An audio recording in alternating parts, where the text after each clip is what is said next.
All right, for the afternoon, we kind of have a little surprise to show you.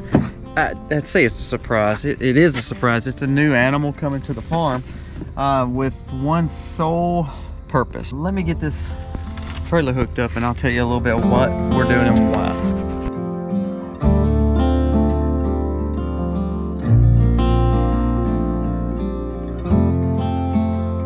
Hooked up and ready to go. So we've got the little trailer, if you see behind us. You know, we lost the steer last week, and we believe it's a genetic situation because that mama has given us two, and y'all don't see a lot of that mama because it's at the other farm, but that mama has given us two animals, two calves, but both calves at about 8 months have had issues and died.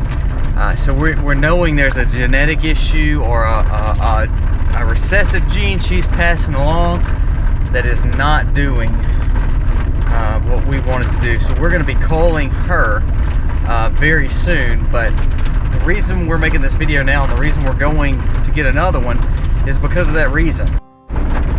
We eat a lot of meat, and red meat for sure, and we have some deer left, we have some lamb left, we actually have tons of beef left right now.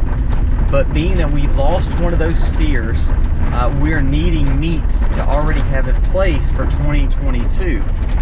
With that loss, if we wait for another calf, and we already have one, if y'all remember, we have one steer left, one Angus steer left, and he's growing great, looks phenomenal.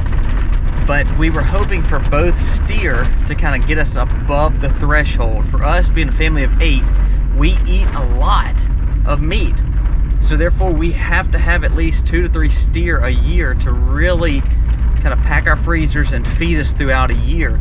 I believe a food crisis is definitely here. I believe we're having more issues with the way we grow our food, meat and vegetables. So I have to make sure I'm making plans way ahead of time. Unlike a pig or chicken or even a lamb that you can grow within, you know, months or years, a cow takes a while, or a steer takes a while. You're not gonna raise this, you know, 1,000-pound animal on grass in 6 months or a year. It's gonna take you a good 18 months to 2 years, and even more depending on how you're raising them. You know, a local farm who has a steer that it just got weaned. He's about 600 pounds, and so that gives us a little upstart to be able to have this steer come to our farm, knowing it's going to be moved around, knowing that it's going to do good here, but knowing we have a good bit of meat that's going to be put in our refrigerator and our freezers by the middle of next year easily. And that gives us a little bit of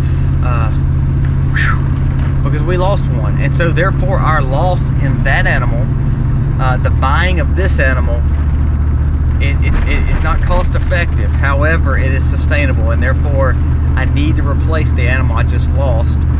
And for me, it's more important to have the animal growing on my farm, knowing I may have another $1 or $2 in each pound versus what I would have had in my one that was born on farm, at my big farm, but born to my animals. When I take that loss, I can't just say, okay, well, we'll wait for next time. We have to be proactive and reactive to what we've just dealt with. So we are now making that decision to say, it's time to replace that steer with another steer. No matter what, we've got to do it. Well, we just loaded him up. He loaded easy, but he's a little cantankerous because he's a big yearling. He actually has not been away from his mama, and this is the first time he's ever been away from his mama. We did buy him from someone who has not treated him for anything. He's never ate grain. He's just been on his mama, and so he just pretty much weaned himself, or the mama weaned him. But he's never been without her, so he was a little hyper, to say the least. But I'll show him to you once we get home. I'm gonna bring him in with the jerseys tonight, just because he's a little rambunctious.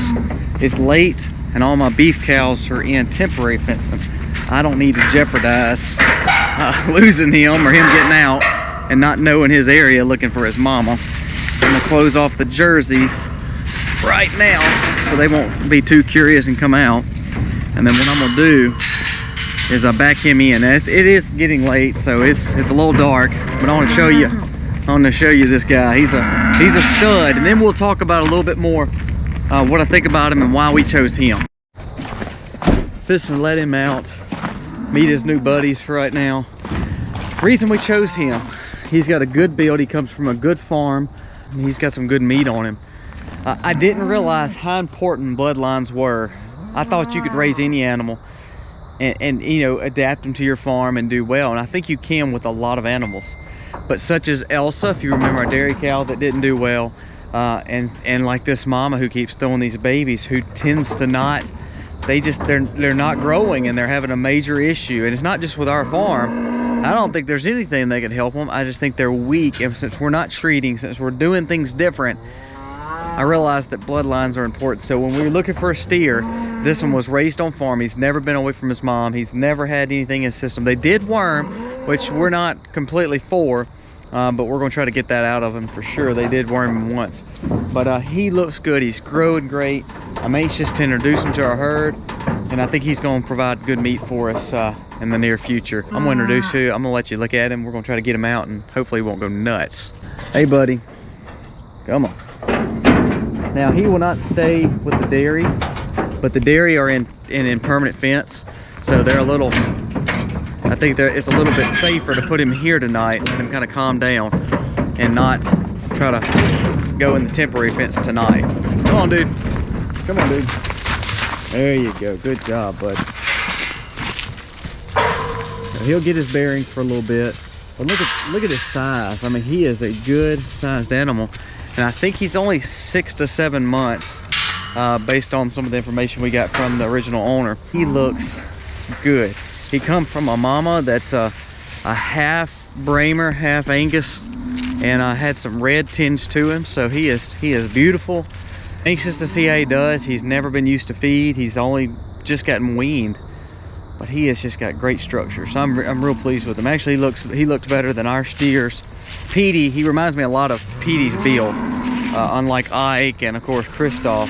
I want to see him grow off. This gives us a little booster. I want to kind of tell you my thoughts on why we bought him.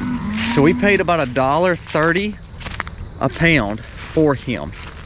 Now that may be a little high, and if I was raising him from maybe 2 months, 3 months, 4 months, a younger age, or if we were raising him from baby, of course we wouldn't have nearly that much in him. But my thoughts are, I'll put another, you know, $1 in him based on hay and rationing him off with some of the other things, and you know, the cost of the farm. We may have $2.25, $2.50 per pound in him, which is high for our beef, but still so much cheaper. And also we got him to a point where he's not been used to feeding a lot of antibiotics or anything like that. He has been around temporary fencing, but not used to it, especially without his mama. So we're gonna let him calm down in permanent fencing, and then we'll introduce him to the meat cows as we start moving Lily off farm. He'll kind of take the spot over there. Just disheartened about losing the other steer, but what I think we've realized with our vet is it's just an issue that there's a deficiency there with that mama cow. We haven't figured out if we're going to sell her to a sale barn or if we're going to cull her ourselves and take the meat. I hate to do either, to be honest with you, but not that she wasn't a great bloodline. It's just because we're not treating, because she may have not been used to our farm, it's just not a good fit. As I said, I think the bloodlines make a difference. The Herefords that we are really trying to grow to, and even some Southpaws, keeping our Jerseys, it's just a good move for us. So I'm anxious to see how he does. He's walking the fence. He's looking for mama, and I hope he enjoys his new home with his new friends. And I promise you, he'll be taken care of, because that's what we do here. We nurture our animals because ultimately they're going to take care of us, feed us, and provide for our farm and for our family. You ready to meet him? Go introduce yourself, boss. I don't know what his name is at the other farm, but you know we are naming him, so I'm gonna name him the hardest letter we have, because he's not gonna be on farm long. So his name is gonna start with an X. So instead of trying to pick a name and trying to get creative with it, we're just gonna call him Mr. X. That is a creative name that every one of you should leave down below an applause. I thank you for that creativity, and really give me the accolades for naming him Mr. X. Y'all have a great night. God bless. Love on your family, love your kids, love your spouse. Be good to them, and have a great night spending time with them. Happy homestead, y'all.